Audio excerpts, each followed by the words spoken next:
සම්මා සම්බුදු සරණයි පින්නන්ත හැම දෙනාටම. අද දවසේත් හැම දෙනාම සූදානම් වෙලා ඉන්නේ ජීවිතය ධර්මයෙන් අර්ථ දක්වා ගන්නට. ජීවිතයට ලැබෙන සිද්ධි. ජීවිතය කියන්නේ සිද්ධි මාලාවක්. ඒක අපි කවුරුත් දන්නවා. අතීතය කියන්නේ තමන්ගේ සිද්ධි ගොඩක එකතුවක් විතරයි. ඉතින් ඒ සිද්ධීන් එක එක විදිහට අර්ථ දක්වගෙන තමන්ගේ ජීවිත පිළිබඳව තීරණ ගන්නෙත් ඔය සිද්ධි ටික එකතු කරගෙන. ඉතින් ගොඩක් කට්ටිය වරද්ද ගන්නවා. වරද්ද ගන්නේ ඒ සිද්ධිය හරියට අර්ථ දක්ව ගන්න බැරුව. කවුරු හරි බැන්න එකක්, කවුරු හරි ගැහපු එකක් වුණත්, ක්‍රෝධයෙන් වැඩ කරපු එකක් වුණත් ඕනම දෙයක් හරියට අර්ථ දක්ව ගත්තොත් එහි තියෙන ආපසු අපේ පැත්තට ඇදිලා එන බලය සම්පූර්ණයෙන් නැති වෙලා යනවා. අතීතය බොහෝම තදින් අපේ හිත්වලට කාවැදිලා ඒ හිත්වලින් මහා බලයක් විදිහට එනවා. රාග, දේශ, මොහ සහිතව එනවා. ඒ නැහින්ද තමයි නැවත ක්‍රියාත්මක භාවයට යන්නේ. නැවත වාරයක් වැරදි කරන්නේ. බැන්න කෙනාට ආය බයිනවා. ගහපු කෙනාට ආය ගහනවා. එකම සිද්ධියකට 10-15 වතාවක් රණ්ඩු වෙනවා. මේ හැම දෙයක්ම සිද්ධ වෙන්නේ අතීතයට ගිය සිද්ධි හරියට අර්ථ දක්ව ගන්න බැරි හින්දා. බුදුරජාණන් වහන්සේ දේශනා කරපු විදිහට ඒ සිද්ධි පිළිබඳව විවරණයක් ලබා ගන්න පුළුවන් නම් ඒවා පිළිබඳ නැවත නැවත හැප්පෙන්න ඒවත් එක්ක ඇලෙන්න දෙයක් නැහැ. ඉතින් ඒකින්ද ධර්මය තුලින් හැම දෙයක්ම විවරණය කරගන්න එක, විනිශ්චය කරගන්න එක පැහැදිලිවම තමන්ගේ පැත්තෙන් තමන්ට කරගන්න අයිතිවාසිකමක් කියලා කියන්න පුළුවන් තරමටම ඒක විය යුත්තක්මයි. නැත්තම් ජීවිතය කොතන හරි වර්ධිනවා. ඒ සඳහා තමයි අපි ධම්ම විවරණ වැඩසටහන මේ සාමාන්‍ය ජීවිතයේ තියෙන ගැටලු, මුහුණ දෙන්න තියෙන ගැටලු අපේ සිද්ධි ටික ධර්මය තුලින් විවරණය කරන්නට උත්සාහ කරන්න. ඉතින් අද දවසේත් අපිට ඒ සඳහා අති ගෞරවනීය නායක ස්වාමීන් වහන්සේ නමකගේ හේවණැල්ල ලැබෙනවා, ආශිර්වාදය ලැබෙනවා, උපදෙස් ලැබෙනවා. ඒ තමයි ඔබ හැමදෙනාම දන්න අපේ ශ්‍රී ලංකා රාමඤ්ඤ මහානිකායේ මහෝපාද්‍යය අනුරාධපුර භික්ෂු විශ්වවිද්‍යාලයේ හිටපු ජ්‍යෙෂ්ඨ කතිකාචාර්ය බාඳුරාගොඩ වත්තේමුල්ල ශ්‍රී ශාසනෝදය භාවනා මධ්‍යස්ථානයේ නිර්මාතෘ නායක ස්වාමීන් වහන්සේ. ඒ තමයි නම කියන්න අවසරයි අපේ ස්වාමීන් වහන්සේ වරකාහර ධම්මපාල නාහිමිපාණන් වහන්සේ තමයි අද දවසේත් අපිත් සමග ධර්මයෙන් ඔබ හැම දෙනා පිළිබඳව විනිශ්චයක් ඇති කරන්නට අපිත් සමග සහසම්බන්ධ වෙලා තියෙන්නේ. ඉතින් අපි වැදගත්ම මාතෘකා කතා කළ යුතුව තියෙනවා. ලැබෙන මේ කෙටි අවස්ථාවෙන් ඉහළම ප්‍රයෝජනයක් ලබා ගන්නට තමයි අපේ අදහස. අපේ නායක හාමුදුරුවනේ අපිට තියෙන ලොකු ගැටලුකාරී තත්ත්වයන් කීපයක්ම තියෙනවා මේ අපි කටයුතු කරගෙන යද්දී. විශේෂයෙන් අපේ මේ පින්වන්ත අයට. ඒ තමයි මේ ධර්මය ගවේෂණය කරන්න යම් යම් පිරිස් මේ වෙනකොට පෙළඹෙමින් ඉන්නවා. ජීවිතයේ තියෙන පීඩාව දැනිලා නොයෙකුත් දේවල් ලැබිලා අනිත් එක ඒ ලැබෙන දේවල් තෘප්තියක් නැහැ කියලා තේරිලා යම් විසඳුමක් හොයමින් ඉන්නවා. මේ හොයමින් ඉන්නකොට එයාලට මේ වෙනකොට තියෙන එකම සරණ ඇත්තටම කියනවා මහා සංඝරත්නය.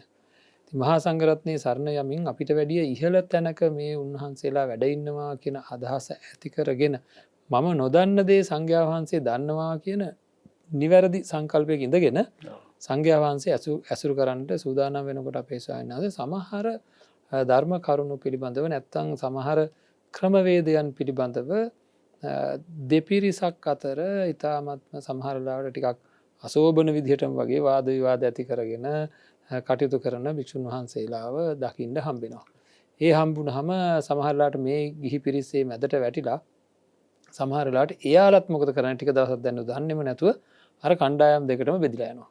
බෙදලා ගිහලා මේ අහවල් හාමුදුරුවන්ගේ කණ්ඩායම මේ අහවල් කට්ටිය කණ්ඩායම එහෙම කියන්නේ කොහොමද එහෙම වෙන්නේ කොහොමද කියලා සමහර වෙලාවට මේ කුසලයේ ගැන කතා කරන්න ගිහලා අකුසල්ම රැස් කරගන්න ගතියකුත් තියෙනවා. ඒ වගේම අසරණ වෙන පිරිසක් ඉන්නවා අපේ ස්වාමීන් වහන්සේ. දැන් අපි මොකද කරන්නේ? අපි ගෞරවණීයව හිතපු අහවල් හාමුදුරුවෝ මේ කරුණ ගැන මෙහෙම කියනවා. අපි ගෞරවණීයව හිතපු අහවල් හාමුදුරුවෝ මෙහෙම කියනවා. මේ දෙක සම්පූර්ණයෙන් පරස්පරයි. එවැනි තැනකට අපේ කවුරු හරි කෙනෙක් භික්ෂුන් වහන්සේ නමක් හරි ගිහි තැනැත්තෙක් හරි එවැනි තමන්ගේ ගුරුවරු දෙන්නෙක් හරි නැත්තම් වාද විවාද කරන දෙන්නෙකින්ද අසරණ තැනකට වැටුනොත් කර කියා ගන්න දෙයක් නැති වුණොත් කාගේ මතයද දැන් මම පිළිගන්නේ කියලා හිතුනොත් එවැනි වෙලාවක ඒ තැනැත්තා පිළිපැදිය යුතු ප්‍රතිපත්තිය දැන ගැනීම මම හිතනවා මේ පින්නන්ත අයට ගොඩාක් වටිනවා කියලා. ඒකද අපේ ගෞරවනීය නායක ස්වාමීන් වහන්සේගෙන් මම අද ධර්ම විවරණ වැඩසටහන තුලින් ඉස්සෙල්ලාම විමසන්නේ මෙවැනි වෙලාවක අපේ සයනස අසරණ වෙච්ච වෙලාවක මේ ධර්ම ගවේෂකයා අසරණ වෙනවා. අන්නේ ධර්මය ගවේෂණය කරන්න අසරණ වෙච්ච වෙලාවක භික්ෂුන් වහන්සේලාගේ මතිමතාන්තරයක් හින්දා එයා මොකද කරන්න ඕන අපේ සයනස? අපේ කාශ්‍යප හාමුදුරන් වහන්සේ ඉතාම වැදගත් ප්‍රශ්නයක් මතු කළේ. අද සමාජයේ අපට අහන්ට දකින්ට ලැබෙන ඉතාමත්ම ඛේදනීය අවස්ථාවක් වශයෙන්ුත් අපට සලකන්න පුළුවන්. මොකද මේ භාවනාමය ප්‍රතිපත්ති මාර්ගය පිළිබඳව එහෙම නැත්නම් ධර්ම දේශනා ක්‍රම පිළිබඳව එක් භික්ෂූන් වහන්සේලා දරන මත විවිධාකාර බවත් දකින්නට ලැබෙනවා. ඇතැම් උදවිය ඒ භික්ෂූන් වහන්සේලාගේ ඉගැන්වීම් ක්‍රම හරි කියලා ඒ මතේටම එල්බිලා ඉන්න බවකුත් තියෙනවා. එනිසා වර්ගවාදී වෙනවා. එක පක්ෂය ගන්නවා. ඒ වගේම තව සමහරක් ඉන්නවා අසරණ තත්වයට පත් වෙනවා. කෝකද හරි කෝකද වැරදි කියලා निराකරණය කරගන්න බැරි තත්වයට පත් වෙනවා. ඉතින් මෙබඳු අවස්ථාවන් වලදී බුදුරජාණන් වහන්සේ අපට මහා උපදේශ දේශනා කළා. මහා උපදේශ දේශනා කර බුදුරජාණන් වහන්සේ සඳහන් කරනවා අහවල් ස්ථානයේ ඉන්න සංඝයා තමයි මේ කාරණේ කිව්වේ කියලා කියපුවාම ඒක එපමණකින්ම පිළිගන්න එපා. එහෙම නැත්නම් අහවල් ස්ථානයේ ඉන්න හාමුදුරන් වහන්සේලා කීප දෙනෙක් දැනුගත් හාමුදුරන් වහන්සේලා ඉන්නවා කීප දෙනෙක්. උන්වහන්සේලාගේ මතේ මේකයි කියලා කිව්වත් ඒක පිළිගන්නත් එපා අහක දාන්නත් එපා. එහෙමයි. ඒ වගේම තවත් ස්ථානයක ඉන්නවා එක හාමුදුරු නමක්. ඒ හාමුදුරුවන්ගේ මතේ මේකයි කියලා කිව්වත් එහෙමත් දෙක පිළිගන්නත් එපා අහක දාන්නත් එපා. අහවල් ස්ථානයේ ඉන්න හොඳ පඬිත හාමුදුරු නමක්. හුඟක් දැනුම තියෙන හාමුදුරු නමක්. ඒ හාමුදුරුවෝ කිව්වයි කියලා කිව්වත් ඒක පිළිගන්නත් එපා අහක දාන්නත් එපා. බුදුරජාණන් වහන්සේ අපට පෙන්නපු මඟ තමයි ධර්මයට විනයට සංසන්දනය කරලා බලන්න කියන එක. එහෙමයි. බුදුහාමුදුරන්ගේ දේශනාව සූත්‍ර ධර්ම, බුදුහාමුදුරන්ගේ විනය දේශනාව ප්‍රඥප්ති ධර්ම. එතකොට මේ ධර්මයට විනයට ගැලපෙනවද මේක? මේ කියන කතා කොච්චර දුරට ධර්මයට විනයට ගැලපෙනවද? එහෙම සංසන්දනය කරලා බලපුවාම Tamanට වැටහෙනවා නම් මේක ගැලපෙන්නේ නැහැ කියලා ඒක අත්හැරලා දාන්න. මේක ගැලපෙනවා කියලා වැටහෙනවා නම් ඒක අපි පිළිගන්න ඕන. ඉතින් අද බොහෝ දුරට වෙලා තියෙන්නේ මේ ධර්මයේ විනය පිළිබඳ වැඩි වැටහීමක් නැති උදවිය තමයි. එහෙමයි. අපි දන්නවා සමහර ස්ථානවල ලොකු උගත්තු. ඒ කියන්නේ මහාචාර්යවරු. එහෙම නැත්නම් දුස්තරවරු. එහෙම නැත්නම් ඉංජිනේරුවෝ. ඒ තැන් වලට ගිහිල්ලා ඒගොල්ලෝ අර තමන් හොඳයි කියලා පිළිගත්තු මතේ තවදුරටත් වර්ධනය කරනවා. නමුත් එයා දොස්තර මහත්මයා දන්නේ දොස්තර විදකම් කිරීමටනේ. ධර්මයේ ගැන දැනගන්නේ නැහනේ. ඉංජිනේරු මහත්මයා දන්නේත් එහෙමයි. අනිත් අයත් එහෙමයි. තම තමන්ගේ විෂයපතේ පිළිබඳව තමයි දැනුම තියෙන්නේ. ධර්මයේ පිළිබඳව නිර්වුල් දැනුමක් තියෙනවා නම් ඒ தත්ත්වයටපත් වෙන්නේ නැහැ. ඒ නිසා හොඳම ක්‍රමේ තමයි අද අපට ත්‍රිපිටක බුද්ධ වචනේ ස්වාසූ දහසක් ධර්මස්කන්ධය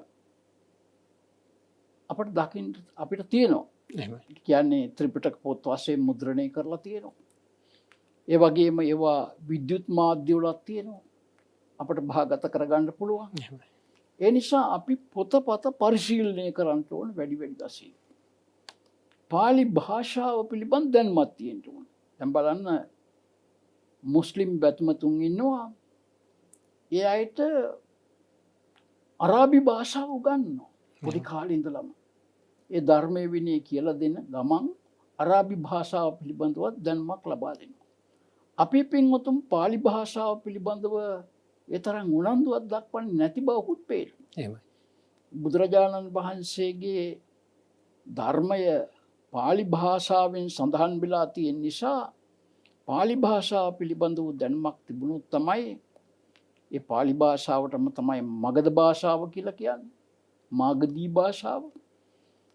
ඒ මාගධී භාෂාව පිළිබඳව වැටහීමක් අවබෝධයක් ඇති කර ගන්නවා නම් අපේ ධර්මයේ පිළිබඳව නිර්වුල් දැනුමක් අපට පහසුවෙන් ලබා ගන්න පුළුවන්. ඒ වගේම අපේ ධර්මයේ පිළිබඳව අවබෝධ කරගන්න දුෂ්කර යම් යම් අවස්ථා තියෙනවා නම් ඒවා පැහැදිලි කරලා දෙන්නත් අටුවා ග්‍රන්ථ තියෙනවනේ. ඒ අටුවා ග්‍රන්ථ ආශ්‍රය කරගෙන ධර්මයේ විනය පිළිබඳව අපිට ඉගෙන ගන්න පුළුවන්. අටුවාවේ තියෙන අමාරු දේවල් තියෙනවා නම් ඒවා දැනගන්න ටීකා ග්‍රන්ථ තියෙනවා. ඔය වගේ අපට පහසුකම් හුඟක් සැලසිලා තියෙනවා. එහෙම සැලසිලා තියෙද්දිත් අපට යම් කිසි කෙනෙක් බොහොම ලිහිල් විදියට යම් කිසි ධර්ම කරුණක් පිළිබඳව තමන්ට වැටහෙන ආකාරයෙන් කියලා දීපුවාම ඒකේ අරුත් ගවේෂණය කරන්නේ නැතුව මේක තමයි හරිම අර්ථය කියලා පිළිගන්න සිරිතක් තියෙනවා. එහෙමයි. පිළිගන්න සිරිතක් තියෙනවා. ඒක පාටම නිකන් ගැලපෙනවා වගේ දැනෙච්ච ගමන් ඔව් ඒක හරි කියලා හිතනවා නේද අපි හරි කියලා හිතනවා.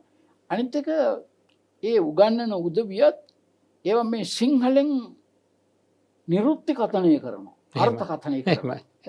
දැන් පටිච්ච සමුප්පාදේ කියලා කියපුවාම පටි කියන වචනේ අරගෙන ඉනේ බඳින පටි.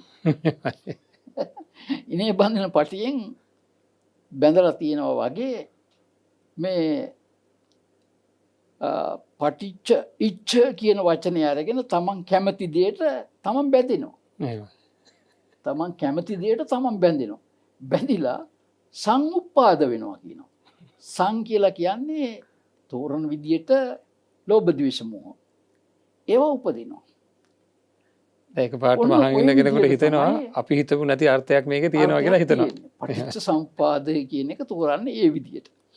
ඉතින් ඒ නිසා දැන් බලපුවාම හරිනේ මේ කියලා තියෙනවා. ඔව් පටිනේ මේ තියෙන්නේ. එහෙමයි.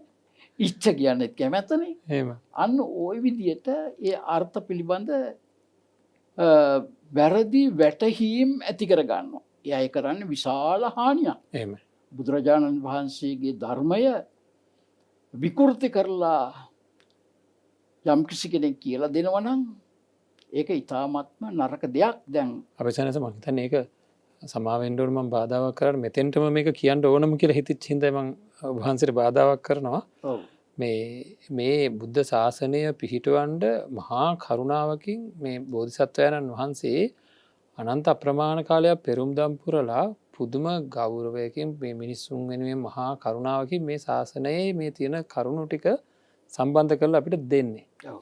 ඒතකොට ඒක පැහැදිලිවම කෙනෙක්ගේ දුක් නැති කරන්න තියෙන මාර්ගයක්. ඒක එක අකුරක් හරි විකෘති කරනවා කියන තැනේදී අති විශාල වූ දරන්න බැරි පාපයක් සිද්ධ වෙනවා නේද සයන්ස්? දරන්න බැරි පාපයක් සිද්ධ වෙනවා. එහෙමයි. ඒ කියන්නේ දැන් බුදුහාමුදුරන් වහන්සේ පළවෙනි ධර්ම දූත පිරිස පිටත් කරලා යවනකොට එහෙමයි. උන්වහන්සේ ආબોධ කරගත්තු ධර්මයේ තියෙන අන්තර්ගතය උන්වහන්සේ කිව්වා. එහෙමයි. සාත්තං සබ්බ්‍යංජනං එහෙමයි. කේවල පරිපුන්නං පරිසුද්ධම් බ්‍රහ්මචර්යං පකාශීත. එහෙමයි.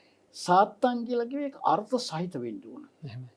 එතකොට සාක්කර කියලා කියන්නේ මේ අක්ෂර සම්පත්තියෙන් යුක්ත වෙන්න ඕන. එහෙමයි. අකුරු වරද්දන්න බෑ. එහෙමයි. ඉස්පිල්ලක් පාපිල්ලක්වත් වෙනස් කරන්න අඩුයි වැඩි කියලා එකතු කරන්න හරි අයිවත් කරලා දාන්න හරි එහෙම කිසිම දෙයක් කරන්න ඒක නීතියක් නෙවෙයි. ඒක හින්දා තමයි මේක වෙනස් වෙන්නේ නැති වෙන ඉදිරියට යන්නටයි ඒක එහෙම කෙරෙන්නේ නේද ඒ අපේ සයන්ස්? විදිහටම පවත්වන්න. එහෙමයි. එතකොට දැන් බලන්න මම ඒකට පොඩි නිදසුනක් කියන්නම්.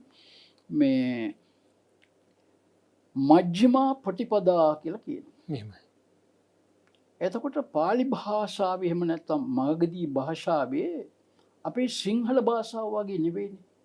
අපට සිංහලෙන් කතා කරන්න ගියාම අපි කියනවා ඒ මිනිහා, ඒ ගැහැණිය, ඒ ගෙඩිය කියලා අපට කියන්න පුළුවන්. අපි භාවිතා කරන්නේ ඒ කියලා. ওই තුනටම භාවිතා කරන්නේ ඒ කියලා. එහෙමයි. නමුත් මාගදී භාෂාවෙන් එහෙම කියන්න බෑ. සෝ පුරිසෝ, එහෙමයි. සා ඉත්ති, එහෙමයි. තං පලං කියලා කියන්න. ඒක වෙනස් වෙනවා. මාගදී භාෂාවේ ඒ වචනේ ලිංගය අනුව ඒකට විශේෂණයේ වශයෙන් යෙදෙන වචනේ වෙනස් වෙලා යනවා. එහෙමයි. ඉතින් ඒ නිසා දැන් බුදුරජාණන් වහන්සේ විවිධ දේශනාවලදී මේ මා කියන වචනේ පාවිතා කළා. ඒක ප්‍රතිෂේධාර්ථේ නිපාතයක්. වැළැක්වීම වර්ථී. එහෙමයි. මා හේවං ආනන්ද. ආනන්ද එහෙම කියන්න එපා. අන බුදුරජාණන් වහන්සේ මා කියන පදේ ඉස්සරහටයි දැම්මේ. දැන් මෙතන මේ මජ්ක්‍ධිමා පටිපදා කියන එක අරගෙන ඒක ඒ වචනේ කොටස් ගානකට කඩනවා. මජ්ජි මා කියලා කොටස් ගානකට කඩනවා. මජ්ජි කියන එක ගත්තාම එතන තියෙන්නේ අල්ප ජයන්නයි මහ ප්‍රාණ ජයන්නයි තියෙන්නේ. දැන් මේකට වෙන අර්ථයක් දෙන්න අර මජ්ජපමාදට්ඨානා කියලා කිව්වනේ. එහෙමයි. ශික්ෂාපදේ මත්පැන් පානය කිරීම පිළිබඳ. අන්න එතන තියෙන අල්ප ජයනු දෙක දානවා. එහෙමයි. මේක මේ මැදුම් මාර්ගයක් නෙවෙයි තියෙන්නේ, මත්වෙන්ට එපා කියන එකයි මෙතන තියෙන්නේ. රාගයෙන්, ද්වේෂයෙන්, මෝහයෙන් මත්වෙන්න එපා කියන එක තමයි මේ මා කියලා කිව්වේ. අර පටිපදා කියන එකට අනුවනේ මජ්ක්‍ධිමා කියලා ආවේ. ඒකට අනුව ඒ ස්ත්‍රීලිංග පදයක් නිසා ඒකට අනුව මජ්ක්‍ධිමා කියලා ආවා. පුරුෂයෙක් ගැන කියොත් මජ්ක්‍ධිමෝ පුරුෂෝ කියලා කියන්නේ. එහෙමයි. එහෙමයි පාලියේ තියෙන්නේ. ඒක හරියට තේරුම් ගන්නේ නැතුව අර වචනේ අර්ථය විනාශ කරලා උගන්වනවා. මේක ඔය මැදුම් පිළිවෙතක්, මැදුම් මාර්ගයක් එහෙම එකක් කොහෙද තියෙන්නේ බුද්ධ ආගමේ. නමුත් බුදුරජාණන් වහන්සේ පහළ වෙනකොට එහෙම එකක් තිබුණානේ. අත්තකිලමතාන යෝගී, කාමසුඛායතාන යෝගී කියලා පිළිවෙත් දෙකක් තිබුණා. ඒ අන්ත දෙකට නොගිහින් තමයි බුදුහාමුදුරු ධර්ම දේශනා කළේ. ඒතේති උභෝ අන්තේ අනපගම්ම. අන්න ඒ අන්ත දෙකට නොපැමිණ මේ ධර්මයේ දේශනා කරපු නිසා තමයි මජ්ක්‍ධිමා පටිපදා බවට පත් වුණේ. සමහර විට ඔය අන්ත දෙක ඒ කාලේ නොතිබුණා නම් බුදුහාමුදුරු ওই වචන පාවිච්චි නොකරන්න තිබුණා. මජ්ක්‍ධිමා කියන්නේ පළවෙනි ධර්ම දේශනාවේ පළවෙනිම උපදේශයත් ඒකම නේද අපේ ධම්සක්වතුන් සූත්‍ර දේශනාවේ. ඉතින් මේ සම්බුද්ධ දේශනාව ඒ වගේ විකෘති කරලා දක්වනකොට විශාල හානියක් ධර්මයේ පිළිබඳ කරන්නේ. ඒ වගේ එකක් දෙකක් නෙවෙයි. මේ පහුගිය කාලේ මං අහගෙන හිටියා ගිරිමානන්ද සූත්‍රය ගැන විස්තරයක් කරනවා. එහෙමයි. ගිරිමානන්ද සූත්‍රය අර බුද්ධංග සූත්‍ර වගේ සූත්‍රයක්. ගිරිමානන්ද කියන භික්ෂුවට අසනීප වුණා. ආනන්ද හාමුදුරුවෝ බුදුරජාණන් වහන්සේට ප්‍රකාශ කළා මේ කාරණේ. බුදුරජාණන් වහන්සේ සඳහන් කළා එහෙනම් ආනන්දේ මේ දස සංඥාව ඉගෙනගෙන ගිහිල්ලා ගිරිමානන්ද භික්ෂුවට කියන්න. එතකොට යාසනීප සුව වෙනවා. මෙන්න මෙහෙම විස්තර කරනවා.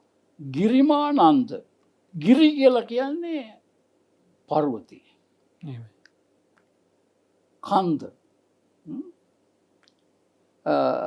මා කියලා කියන්නේ එපා. නන්ද කියලා කියන්නේ සතුටු වෙනවා, ඇලෙනවා. පංචස්කන්ධයට සතුටු වෙන්න එපා කියන එක තමයි මෙතන කියන්නේ. ගිරිමානන්ද කියලා. අර නමට අමතු අර්ථකථනයක් දෙනවා. ඉතින් ඔය වගේ අපේ සනස මේ අවස්ථා භූමයක් දකින්න. අපේ කට්ටියට හිතන්න පුළුවන් බුදුරජාණන් වහන්සේ මහා කාරුණිකයන්න් වහන්සේ. තුන් තේරවිලි වලින් ධර්ම දේශනා කරන්න අවශ්‍යතාවයක් නැහැ උන්වහන්සේට. අය ඔය මේ නේද? ඒක දැන් මේවා තුන් තේරවිලිනේ. ඒ කියන්නේ මේවා තේරවිලි. මේ එතකොට අපි බුදුහාමුදුරුවෝ වහලා තමයි එහෙමනම් මේ දේශනා කරලා තියෙන්නේ. ඒ කියන්නේ අර වචන වලින් වෙන අර්ථ හොයාගෙන හොයාගන්න වෙනවා එහෙමනොත් එහෙම. ඉතින් එහෙම එකක් වෙන්න විදිහක් කොහොමත්ම නැහැ. ඉතින් ඒකින්ද අඩුම ගානේ මේ තමන්ගේ නැන පමණින් දැනගන්න තියෙන මේ ධර්මය මෙහෙම විකෘති කරලා දැම්මොත් එහෙම තම නැන පමණින්වත් මේ අහිංසක අයට මේක දැනගන්න තියෙන අවස්ථාව අහිමි වෙනව නේද අපේ සන්න. එහෙනම් ධර්මයේ අහන්ට නොලබෙනවා නම් එයයි පිරිහීමට පත් වෙනවා කියන එක බුදුහාමුදුරන්ට ආරාධනා කරනකොටත් මහා බ්‍රහ්මයා කියන සාම්පති බ්‍රහ්ම රාජ්‍ය නේද? ඒ නිසා නිවැරදි ධර්මයේ තමයි බුදුරජාණන් වහන්සේගේ නිවැරදි ධර්මයේ තමයි අපි අහන්න ඕන දැනගන්න ඕන. ඒ නිසා වැඩි වැඩියෙන් ත්‍රිපිටකේ පරිහරණය කරන්න කියන එක තමයි අපට කියන්න තියෙන්නේ. එහෙමයි. මම ඇත්තටම අහන්ඩ හිටිය ඊළඟට අහන්ඩ හිටිය ගැටලුවත් එක්කම වහන්සේ මට විසඳලා දුන්නා. මොකද මේ ත්‍රිපිටකය පරිහරණය කරන්න ගියාම ගැටලුවක් ඇති වුණාම දැන් අටුවා ටීකා ආදිය භාවිතා කරමින් කටයුතු කරන්න කියලා. අපේ සයන්ස් මේ දැන් මේ බොහෝ ආන්දෝලනාත්මක කතාවක් තමයි මේ භාවනා කියන එක පිළිබඳව. මේක මහා ලොකුට අරගෙන සමහර අය මේ භාවනා කරලා පිස්සු හැදෙනවා, ඕක කරන්න හොඳ නෑ, මේක මේ ඒත් එක්කම දැන් සමහර වෙලාවට කියනවා මේ සමාධිය පවා ඕනේ නෑ කියලා කතා කරන පිරිසක් ඉන්නවා. සමාධියටත් ඇලෙන්න එපා, නිවනටත් ඇලෙන්න එපා, මෙහෙම කතා කරනවා. ඉතින් මේවා ඔක්කොමත් එක්ක ගත්තම මේ භාවනා පිළිබඳ සයනස මේ කාලීනව යම් මතයක් ඉදිරිපත් කරගෙන යනවා මේ සෝවාන් වෙන්න භාවනා කරන්න ඕනෙම නෑ කියලා. එතකොට සෝවාන් වුණාට පස්සේ තමයි භාවනා කරනවා නම් ඕනේ, භාවනා කරන්න එපා කොහොමත්ම ඕනේ නෑ කියලා. එතකොට සැබෑවටම සෝවාන් භාවනා කරන්න නැතුව සෝවාන් වෙන්න පුළුවන්ද? ඒ වගේම මේ භාවනා සෝවාන් වෙන්න භාවනා කරන්නම ඕන කියන එකයි දෙක මම දකින විදිහට අන්ත දෙකක්. ඒ කෙනාගේ තියෙන ස්වභාවයන් අනුව මම හිතන්නේ මේකට ඔබ වහන්සේට ගෙන් අදහසක් ලබා ගැනීම මම හිතනවා ගොඩාක්ම යෝග්‍යයි කියලා, විශේෂයෙන් අපේ මේ පින්වන්ත අයට දැනුවත් වීම සඳහා ධර්මය තුලින් විවරණයක් ලබා ගැනීම සඳහා. මෙතනදී හුඟක් වරද්දවල අරගෙන තියෙන බව අපට පේන්නේ සෝතාපන්න කියන වචනේ. එහෙමයි. සෝත ආපන්න. එතකොට සෝත කියලා කියනවනේ චක්කු සෝත ගාන ජීවහා. එහෙමයි. කියන තැන සෝත කියන්නේ කන. අන්න ඒ කන කියන වචනේ තේරුම අරගෙන සෝත කියන එකට එහෙමයි. සෝත ආපන්න කනට ආවා. මේ ධර්මයට ඇහුම්කන් දුන්නා. ඇහුම්කන් දීමෙන් පමණක් සෝවාන් වෙන්න පුළුවන්. භාවනා ඕනේ නැහැ. එහෙමයි. ඇහුම්කන් දීමෙන් සෝවාන් වෙන්න පුළුවන් නේ. එහෙමයි. අන්න එහෙම කියලා වැරදි මතයක් තියෙනවා. එහෙමයි. එතකොට සරියුත් හාමුදුරුවන්ගෙන් බුදුරජාණන් වහන්සේ අහනවනේ සෝතාපන්න කියන්නේ මොකක්ද කියලා. එහෙමයි. සරියුත් හාමුදුරන් වහන්සේ දේශනා ප්‍රකාශ කරන්නේ මේ ආර්ය අෂ්ටාංගික මාර්ගයට පැමිණීම. එහෙමයි. සෝත කියලා කියන්නේ ආර්ය අෂ්ටාංගික මාර්ගය. ඒ සෝත කියන වචනේ තේරුම සැඩපාර කියන එක. එහෙමයි. සැඩපාරකට යම් කිසි කෙනෙක් වැටුනොත් එයා දිගටම ගහගෙන යනවා මුහුදට. එහෙමයි. ආන්න ඒ වගේ මේ සෝත කියන ආර්ය මාර්ගයට යම් කිසි කෙනෙක් බැසගත්තා නම් එයා නිවනට යනකම්ම යන්න පුළුවන්. එහෙමයි. සෝතාපන්න කියන එකේ තේරුම ඒකයි. ඒ නිසා යම් කිසි කෙනෙකුට බණ අහලා සෝවාන් වෙන්න පුළුවන්. එහෙමයි. එයා පෙර කරපු කුසල ශක්තිය අනුව එයාගේ වර්ධන වෙලා තිබුණු සද්ධා විරිය සති සමාධි ප්‍රඥා ආදී ඉන්ද්‍රිය ධර්මයන් අනුව බණ ඇහිීමෙන් සෝවාන් වෙන්න පුළුවන්. ඒක වැරදි නෑ. හරි. ඒ කාලෙත් උපතිස්ස පරිබ්‍රාජකයා දාරුචිරිය තෙරුන් වහන්සේ වැනි අය එහෙම එහෙනම් ඒ වුණි අය ඒ විදිහට මගපල ලබා ගත්තා. එහෙම අපි කොහොමද දැනගන්නේ මගේ ඉන්ද්‍රිය ධර්මයේ මෙච්චර දුරට වැඩිලා තියෙනවා කියලා? අපිට දැනගන්න බැහැ. ඒ නිසා තමයි අපි භාවනා කරන්නේ. එහෙමයි. දැන් බී ඇටයක් අටුවේ තියෙනකම් පැලවෙන්නේ නැහැ. එහෙමයි. ඒ බී ඇටේ කුඹුර දාපුවම තමයි පැලවෙන්නේ. ඒ නිසා අපි මේ ක්‍රියාමාර්ගයේ අනුගමනය කිරීම තුලින් තමයි අපට මඟපල් ලබා ගැනීමට පුළුවන්කම ලැබෙන්නේ. බුදුදහම ප්‍රායෝගික ධර්මයක් නේ. එහෙමයි. කුඹරක් තියෙන කෙනෙක් මට කුඹරක් තියෙනවා කියලා ගෙදරට වෙලා හිටියට බී ලැබෙන්නේ නැහැ නේ. එහෙමයි. යා කුඹුර හාන්න ඕන, පෝරු ගන්න ඕන. ඒ හැම කාර්යයක්ම යා කරන්න ඕන. කරලා බී වපුරපුවාම ඒවයිත් වල් පැල ඇති ගලවලා පුහුර දමලා වතුර බැඳලා ඒ කළ යුතු හැම කාර්යයක්ම කරපුහම තමයි බී ලබා ගන්න පුළුවන්කම ලැබෙන අස්වැන්න ලැබෙන. ඒ වගේ මේ ශාසනික ප්‍රතිපත්තිය අනුගමනය කිරීම තුළින් තමයි අපට මඟඵල අවබෝධ කර ගැනීමට පුළුවන්කම ලැබෙන. එහෙම නැතුව මම බෞද්ධයෙක් අපටමයි මේ හැම දෙයක්ම සිද්ධ වෙන්නේ. අන්න ඒ වගේ වැරදි මත අරගෙන ඉන්න උදවිය අපට දකින්න ලැබෙනවා. ඒ නිසා සෝවාන් වෙන්න පුළුවන්. බණ අහලා සෝවාන් වෙන්න පුළුවන්. ඒ අහන පුද්ගලයාගේ ඉන්ද්‍රිය ධර්ම මුහුකුරා ගින් තියෙන තත්වයේ අනුව එහෙම නොතිබෙන කෙනෙක් ඉන්නවා නම් භාවනා කරලා සෝවාන් වෙන්න පුළුවන්. ඒ ක්‍රම දෙකම පුළුවන්. එහෙමයි. තව ඕක ස්ථීර කරන්න මතයක් ඉදිරිපත් කරලා තියෙනවා සයනස් මේ සබ්බාසව සූත්‍රයේ තියෙන මේ ඉස්සෙල්ලාම තියෙනවානේ මේ දස්සනා පහතබ්බා දස්සනා පහතබ්බා කියලා. එහෙමයි. ඔව්. අන්තිමටම තියෙන්නේ භාවනා පහතබ්බා කියලා. ඔය දෙක එහෙමයි. ඔය දෙක අපේ සයනස් අරගෙන කියනවා ඉස්සෙල්ලා දස්සනා පහතබ්බා කියන එකට භාවනාව ඕනේ නැහැ කියලා. එතකොට දැන් මම උතෙන්දී පොඩ්ඩක් මතක් කරේ එහෙනම් දෙවෙනියට තියෙනවා සංවර පහතබ්බා කියලා. එහෙනම් ඒකත් ඕනේ නැහනේ. ඒකත් ඕනේ. පටිවේසනා පහතබ්බා කියලා තියෙනවා. එහෙනම් ඒකත් ඕනේ නැහැ සෝවන් වෙන්න. ඉතින් එහෙම මේ හරි අර කිසිම පදනමක් නැතුව මේ වගේ ප්‍රකාශ නිකුත් කරමින් කටයුතු කරනවා. ඉතින් ඒකින්ද මම හිතන්නේ අපේ ස්වාමීන් වහන්සේගේ අදහස තමයි මේ විතරක් නේ සම්මා සම්බුදුරජාණන් වහන්සේ දේශනා කළ තියෙන ආකාරයට හැම කෙනෙක්ම උපරිම උත්සාහ කරන අද තරම් ත්‍රිපිටකය පරිශීලනය කරන්න පහසුකම් තියෙන යුගයක් මම හිතන්නේ තව කොහෙවත් තිබුණේ නැහැ කියලා නේද අපේ සයනස ඕන කෙනෙක් මේ මොකද ඉස්සර අපිට පන්සලකට ගිහිල්ලා හරි අමාරුවෙන් පොතක් ඉල්ලගෙන එහෙමයිනේ ඒක බොහොම අපහසුවෙන් කරපු දෙයක්. පුස්කොළ පොත් එහෙමයි තේරෙන්නේ නැහැ. ඉතින් එහෙම තිබ්බ කාලයක් තමයි තිබ්බේ. නමුත් දැන් ඇත්තටම මේ පින්වන්ත අයට ඒවා කරන්න අවස්ථාව වුණ තරම් තියෙනවා. අනිත් දේවල් වලට කොච්චර කාලය වැය කරනවද? ඒකින්ද මේ දේවල් පිළිබඳව දැඩි අවධානයක් යොමු කරන්න ඕන. ඒ වගේම අපේ ස්වාමීන් වහන්සේ මේ භාවනාව ගැන අපි කතා කරද්දී දැන් මේ හැම වෙලෙම සිහියෙන් ඉන්න ඕනේ ඒ පමණ ඇති කියන කාරණාවකුත් අරගෙන යනවා. හැම වෙලාවකම වගේ සිහියෙන් හිටියම ඇති කියලා. ඒක හරියටම හරි. නමුත් සතිය සිහිය කියලා කියන්නේ නේපක්කේන සමන්නාගතෝ කියලායි සඳහන් කරලා තියෙන. ඒක නුවණත් එක්ක ගිය සිහියක් වෙන්න ඕනේ.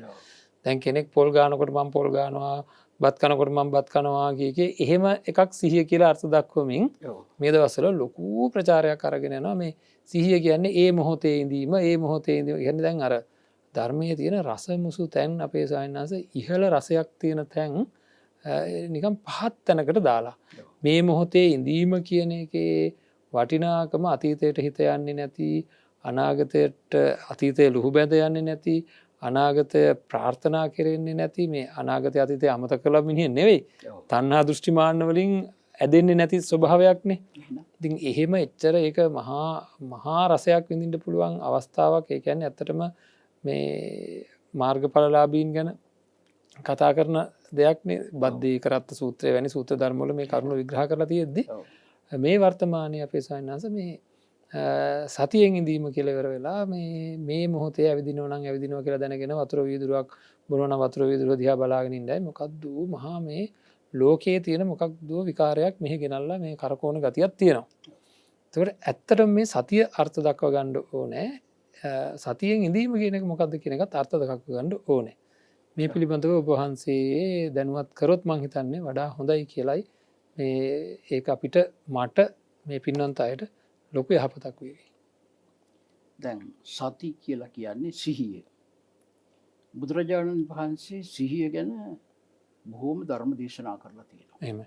අන්තිමට උන්වහන්සේ පිරිනොම් පාන මොහොතේදී අප්‍රමාදේන සම්පාදීත කියලා කිව්වා. එහෙමයි. එතන අප්‍රමාදී කියලා කියන්නේ සිහියෙන් යුක්තව කටයුතු කරන්න කියන එකයි. එහෙමයි. ඒ අප්‍රමාද කියන වචනේ තේරුම ඒකයි. ඒ නිසා සතික්වාහම් භික්කවේ සබ්බත්තිකම් බදාමි කිව්වා. හැම දෙයකටම සිහිය අවශ්‍යයි. එහෙමයි. හැම වැඩක්ම කරනකොට සිහිය අවශ්‍යයි. සෑම ව්‍යංජනයකටම ලුණු අවශ්‍යයි වගේ සිහිය අවශ්‍යයි. දැන් මෙතනදී මේ භාවනාව පිළිබඳව කතා කරනකොට සිහියෙන් යුක්තව කටයුතු කරන එක හොඳයි. බොහොම හොඳයි. සති සම්පජඤ්ඤය කියලා කියනවා. එහෙමයි. සති සම්පජඤ්ඤය කියලා කියන්නේ ඒකයි. සිහියයි නුවණයි දෙකම දෙන්න ඕන. ප්‍රඥාවයි. එහෙමයි. දෙකම දෙන්න ඕන. දැන් අපි බල්ලෙක් ගත්තොත් මේ බල්ලා දුවනවා. එහෙමයි. ඒ බල්ලා දන්නවා මම දුවනවා කියලා. එහෙමයි. පොඩි ළමයි කිරි බොනවා. ඒ ළමයා දන්නවා මං කිරි බොනවා කියලා. ඒක නෙවෙයි මෙතන සතිය කියලා කියන්නේ. එහෙමයි. දැන් මම ගමන් කරනවා. මම දන්නවා ගමන් කරනවා කියලා. මට සිහි කල්පනාවෙන් ගමන් කරන්න පුළුවන්. කොහොමද මම ගමන් කරන්නේ? අන්න ඒක ගැන හිතන්න ඕන. එහෙමයි. මේ මම ගමන් කරන්නේ කොහොමද?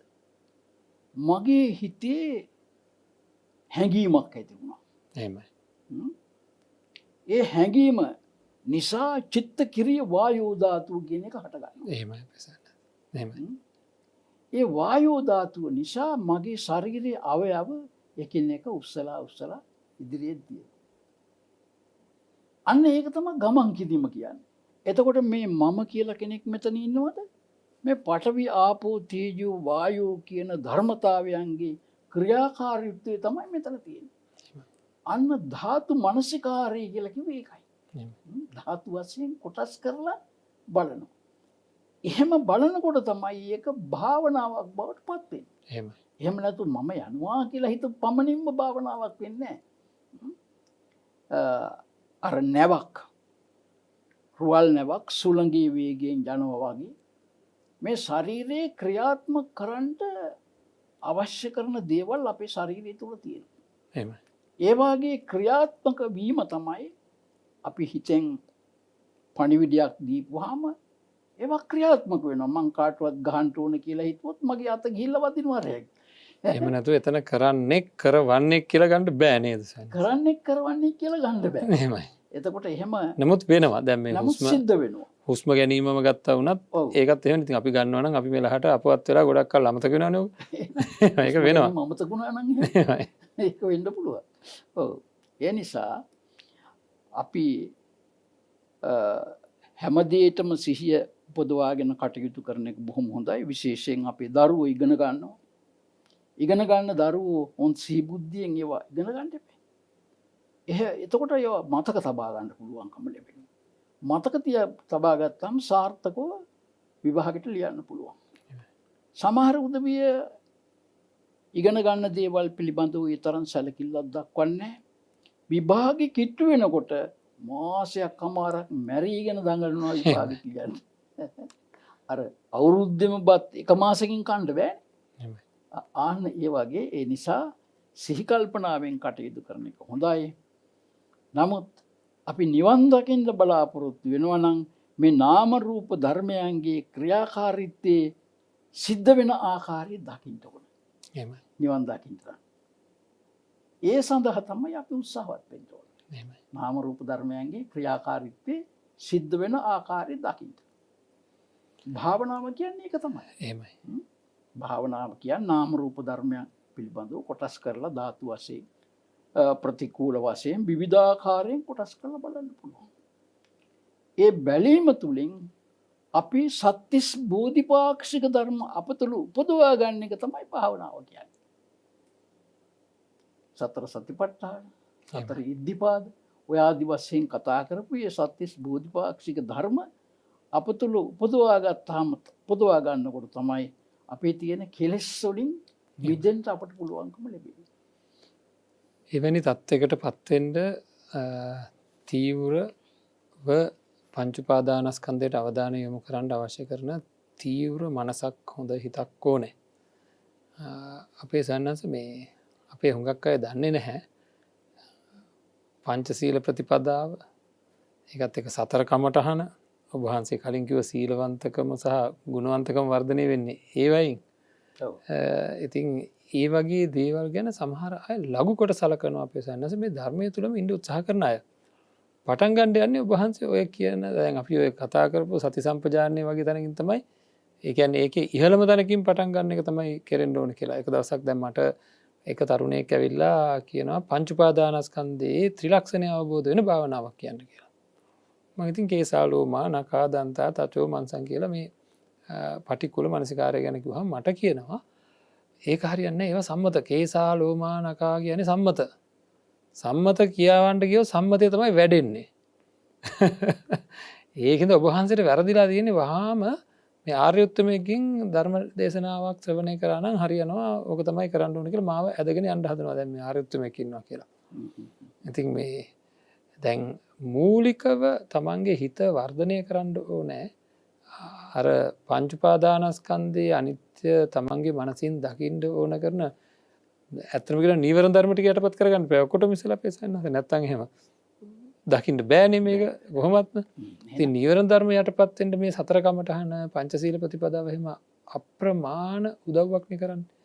ඉතින් මේ ඇත්තටම ධර්මයට එන්ඩ ඕන කෙනෙක් ඉස්සෙල්ලාම අතහරින්ඩ ඕනේ ඔය කියන ප්‍රාණගාත අදත්තාදාන කාමිත්‍යාචාර මුසාවාද සුරාපානය පරුස වචන හිස් වචන කේලං මේවා මෙතනින් නේද අපේසයන්නස පටන්ගන්න ඉස්සෙල්ලාම මේ ලොකු දෙවල්ලට අන්ටිසලා ඒ අතහැරීම පටන් ගණ්ඩ ඕන නේද මේ පංචසීල ප්‍රතිපදාව නේද අපි පළවෙනියෙන් ධර්ම අවබෝධ කරන්න ඕන අයත් භාවිතා කරන්න ඕන සාමාන්‍ය ජීවිතය නෙවේ.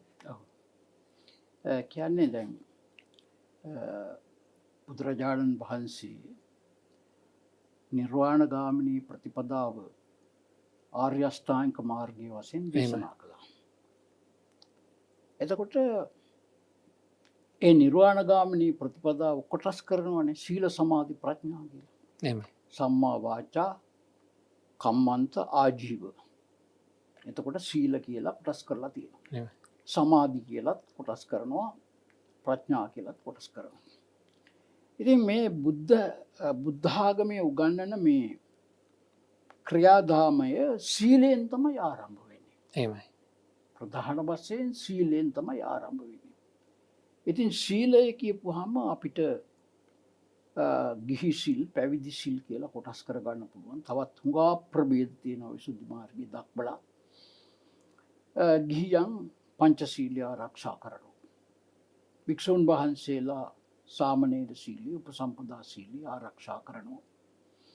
මේ සීලය කියලා කියන්නේ පුද්ගලයෙක් සත්පුරුෂ බවට පත් කරන දෙයක්. අපි දන්නවනේ පන්සිල් කියන්නේ මොනවද කියලා. ඒක ගැන අමුතුවෙන් කියන්න ඕනේ නැහැ. ශික්ෂාපද 5 අපිට කියන්නත් පුළුවන්. හරියට උච්චාරණය කරලා ලියන්නත් පුළුවන් අකුරු වර්ධින්න නැතුව තේරුම කියන්නත් පුළුවන්. එහෙමයි. ඒක දැනුම විතරයි. එහෙමයි. එතකොට සීලයේ සත්පුරුෂ ක්‍රියාදාමයක් කියලා කියන්නේ පුද්ගලයෙක් අසත්පුරුෂ බවට පත් කරන දේවල් තියෙනවනේ. එහෙමයි. ලෝභය, ද්වේෂය, ඊර්ෂ්‍යා, වෛරය, පලිගැනීම ඔය ආදී සිතිවිලි පරම්පරාවක් තියෙනවා. එතකොට සිල්වත් වෙනකොට අර කියන දේවල් අඩු වෙලා යනවනේ. එහෙමයි. සීලයක් ආරක්ෂා කරනකොට දැන් හොරකම් කිරීමෙන් බලකිනකොට යා තුළ ඇති වෙන්නේ කියන්නේ හොරකම් කරනවා නම් ඇති වෙන්නේ ලෝභයනේ. එහෙමයි. එහෙම නැත්නම් ද්වේෂයමුත් කරන්න පුළුවන් කාටවත් පාඩු කරන්න. එහෙමයි. බලාපොරොත්තු වෙන්න කරන්න පුළුවන්. එතකොට හොරකම් නොකරනවා නම් යාගේ හිතේ ක්‍රියාත්මක වෙන ලෝභ ද්වේෂ දෙක අඩු වෙනවනේ.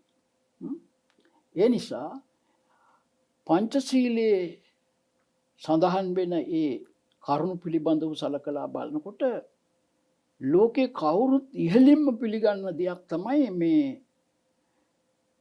ජීවිතේ සුරක්ෂිතව පවත්වාගෙන යාම. එහෙමයි. අපිට අයිතියක් නැහැ තවත් කෙනෙක්ගේ ජීවිතය පැහැර ගන්න.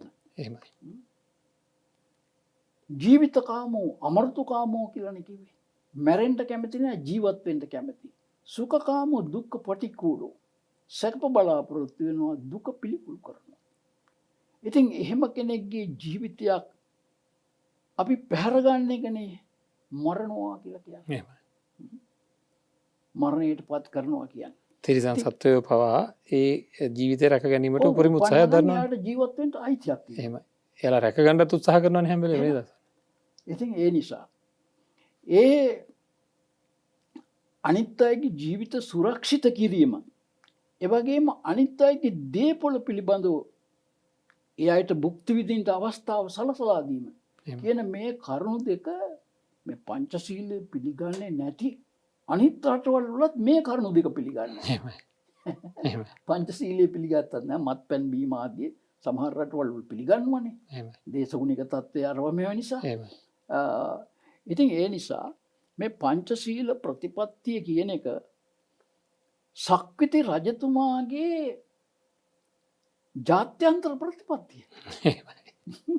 ඒ රාජ්‍යයන් වලට ගිහිල්ලා ඒ රජවරු එක්ක කතා කරලා පන්සිල් ආරක්ෂා කරන්න කියලා කියන්නේ. අභ්‍යන්තර කටයුතු වලට ඇඟිලි ගහන්නේ අර සක්විති රජුරු. එහෙමයි. පන්සිල් ආරක්ෂා කරන්න.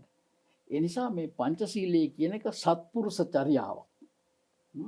අනිත් එක අයිතිවාසිකම් හා යුතුයකම් ඉෂ්ට කිරීම. අනිත් අයට ජීවත් වෙන්න අයිතියක් තියෙනවා. තමන් ඒ අයිතිය සුරක්ෂිත කරනකොට ඒ අයගේ අයිතිය රැකෙනවා. එහෙමයි. එතකොට ඒ අයිතිය රැකගන්න එක්කන අනිත් අයටත් යුතුයකමක් ඉෂ්ට කරනවා. එහෙමයි. අයිතිවාසිකම් හා යුතුයකම් කියන මේ දෙක තමයි එතන ක්‍රියාත්මක වෙන්නේ. ඒ නිසා ඊටාම වැදගත් ගිහි සාමීචි ප්‍රතිපදාවේ තියෙන වැදගත්ම අංගයක් තමයි සීලය කියන එක. එහෙමයි. ඉතින් අපේ ගිහි සමාජයේ තියෙන පුංචිම සීලයනේ පංචශීලය කියලා කියන්නේ. එතකොට මේ පුංචිම සීලයක් නැතුව ඉන්නව නම් කොහොමද? එහෙමයි. දැන් ගොවිතැන් කරන මිනිස්සයා පුංචි මෑඳුමක් ඇඳගෙන ඉන්නේ. ඒකත් නැතුව ඉන්නවා වගේ. එහෙමයි. ඒ නිසා පුංචිම සීලය වෙන පංචශීලයවත් ආරක්ෂා කරන්න ඕන. පොයට අටසිල් දසසිල් ආරක්ෂා කරන්න ඕන. ඒ ගුණධර්ම අපේ සමාජයෙන් හුඟා පිරීලා ගිහින් තියෙනවා. ඒවා නිකන් අනිත් අයට පේන්න කරන දෙයක් බවට පත් වෙලා තියෙනවා. එහෙමයි. ඒ නිසා සිල්වත්කම කියන එක බුදුහාමුදුරුවෝ දේශනා කළේ සීලං යාව ජරාසාදි. කවුරුත් දොස් කියන්නේ මහලු වෙනකම් සිල් රකින්නවනේ. අද සමාජෙ දොස් කියන්න පුළුවන්. ඒ වුණාට බුද්ධිමත් මිනිස්සු කවදාවත් දොස් කියන්නේ. අපට තියෙන යම් යම් දේවල් හැමදාටම අපට ගැලපෙන්නේ නැහැ. එහෙමයි. තරුණ කාලේ අඳින අඳුම් පළඳුම් මහලු වෙලත් අඳිනවා නම් මිනිස්සු නිඳා කරනවා. ශරීර ශක්තිය තියෙන කාලේ කරපු වැඩ කටයුතු මහලු භාවයට පත් වෙනවම කරපුවාමත් ඒක කරන්න පුළුවන් කමක් නැහැ. නමුත් සීලය කියන එක ලදරු කාලේ ඉඳලා මහලු භාවයට පත් වෙනකම් මැරෙනකම් ආරක්ෂා කළ යුතු දෙයක් වශයෙන් තමයි බුදුරජාණන් වහන්සේ දේශනා කළේ. සීලෙන් සංවර වෙනවා. සංවර භාවය ඇති කරනවා. කායික වාචසික මානසික වශයෙන් පුද්ගලයා හික්මිච්ච පුද්ගලයෙක් සීලාචාර පුද්ගලයෙක්. සීලය කියන්නේ සීලාචාරකම. දැන් කැලේ ඉන්න අලි උන්ට අපි කියන වල් අලි කියලා. උන් අල්ලගෙන ඇවිල්ලා උන්ව හික්මෝලා අපි අපේ වැඩවලට යොදා ගන්නවා. දැන් කියන්නේ නැහැ නේ වල් අලියා කියලා. ඒ බල්කම දැන් ගිහිලා තියෙනවා. ඒ නිසා ඌ හුයිලා වෙච්ච අලි. ඒ වගේ තමයි කැලේ ඉන්න හරකුන්ට බල් මේ කුළු හරක් කියන. ඌ අල්ලගෙන ඇවිල්ලා හික්මුවාට පස්සේ අර කුළු කියන කෑල්ල නැහැ. ඒ වගේ සීලාචාර පැවැත්ම තමයි සීලය කියලා කියන්නේ. අනිත් එක ස්වභාවයටත් කියනවා සීලය කියලා. ඒ පුද්ගලයාගේ දැන් යම්කිසි මිනිස්සෙක් හිස පීරන්නේ එක විදියකට හිස පීරනවා. සර්ම කමිසය අඳින්නේ එක විදියකට අඳිනවා. කතා බහ කරන්නේ එක විදියකට කරනවා. වාඩි වෙලා ඉන්නේ එක විදියකට. අන්න ඒක යාගේ සීලය. යා ස්වභාවය පැවැත්ම. ඒකටත් සීලය කියලා කියනවා. සීලයේ කාර්යභාරයක් තියෙනවානේ. සීලෙන් කරන්නට වැඩක් තියෙනවා. ඒ සීලයේ වැඩේ තමයි දුෂ්චරිත විශෝධනය. දුෂ්චරිත විශෝධනය කියලා කියන්නේ අපි කයෙන් වචනෙන් හිතෙන් සිද්ධ කරන වැරදි වැඩ පවිත්‍ර භාවයට පත් කිරීම තමයි සීලයෙන් කරන කාර්යභාරය. ඒ නිසා ඒ සීලයේ තියෙන වැදගත්කම අපි තේරුම් ගන්න ඕන. දැන් පහනක් පත්තු කරපුවාම ඒකේ තියෙන කාර්යභාරය අන්ධකාරය දුරු කිරීමනේ. ආන්න ඒ වගේ තමයි සීලයේ තියෙන කාර්යභාරයේ දුෂ්චරිත දුරු කරලා දාන එක.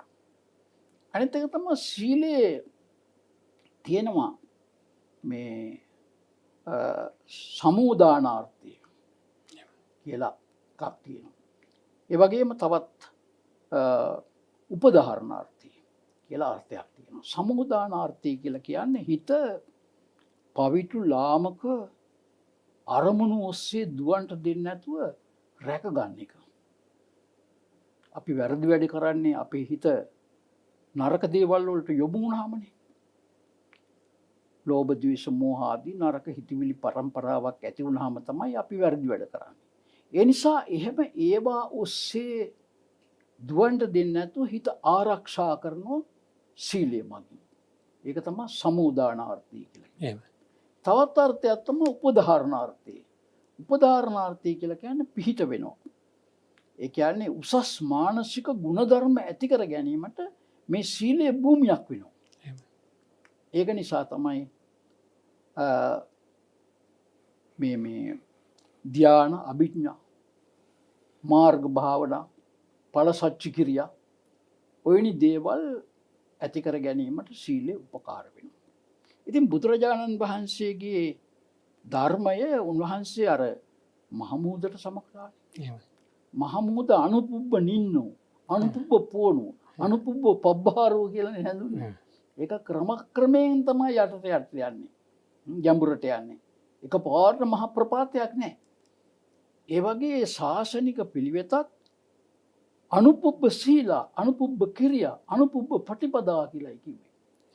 ක්‍රමක්‍රමයෙන් සීලෙන් සමාධියට, සමාධියෙන් ප්‍රඥාවට, ප්‍රඥාවෙන් ඥාන දර්ශනයට, ඊළඟට විමුක්තියට ඔය වගේ ක්‍රමක්‍රමයෙන් යන්න ඕන. ඒ නිසා සීලේ වැඩක් නැහැ කියලා යම් කෙනෙක් කියනවනම් ඒක ඊටාම් වැරදි මතයක්. අනිත් අය සමහරක් කියනවා මේ සීලේ දැටි කොට ගන්න එපා, ඒක සීලබ්බත පරාමාසයක්. සීලබ්බත පරාමාස කිව්වේ සීල වැරදි සීල හා වෘත සමාදන් වීමනේ. එහෙමයි. එතකොට බුදුහාමුදුරුවෝ සීලබ්බත පරාමාස අපට කියලා දුන්නේ ආර්ය අෂ්ටාංග මාර්ගය. ඒ නිසා ඒක වැරදි මතයක්.